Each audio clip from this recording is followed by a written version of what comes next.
अच्छा, कल एक सवाल था तो उसका जवाब आज वीडियो की शक्ल में आ रहा है। ठीक है, ये मेरा बैन है। ये शेप वाला बैन है, इसे जे डॉट का बैन या जे बैन कहा जाता है। इसकी देखिए ये शेप यूँ है और सेंटर से ऊंचा है। ठीक है। अच्छा, इसकी अब हाले की कटिंग आपने किस में करनी है? सिंपल है बड़ा, ये रखना है इधर। ठीक है, ये चीज़ जिधर इसने बैठना है, इसको आपने यूँ नहीं बिठाना। ठीक है, ये सीधा करके बाहर आता है, वो नहीं करना। राउंड आए पूरा आपका, जिधर ये बैठता है ना राउंड, जो उसकी नेचुरल शेप है, वो इसकी छांटी आएगी। अब देखें, ये मैं निशान लगा रहा हूँ। ठीक है, ये है।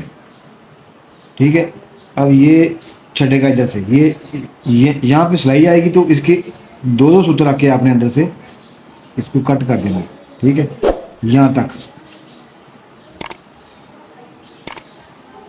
ये चीज़। ठीक है, अब ये हमारी ये कटिंग आएगी यहाँ से, ये सिलाई लगेगी इधर। ठीक है, और ये छांटी है। इतना चेक करना आपने, ठीक हो गया।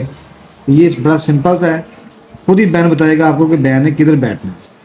और इसकी शेप आपने रखनी है नेचुरल बिल्कुल, यानी कि जिस तरह ये बैन आता है ना, जिस तरह ये चीज़ बनती है, जैसे ये चीज़ आती है, तो ये चीज़ इस तरह रखनी है आपने। ठीक है, जो इसकी शेप ना बनती है, वो शेप रखनी है आपने।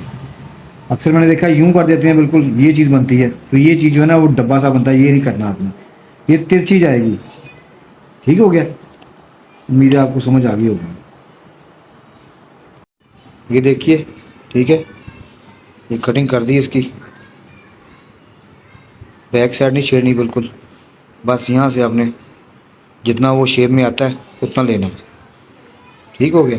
अब इसके ऊपर आपको बैन लगा के दिखाते हैं। ये बैन लगाने के बाद का रिज़ल्ट है जी। बहुत ही बेहतरीन रिज़ल्ट आया है अज़ीम भाई का। तमाम दोस्तों से गुजारिश है वीडियो को लाइक करें, चैनल को सब्सक्राइब करें। मिलते हैं अगली वीडियो में। अल्लाह हाफ़िज़।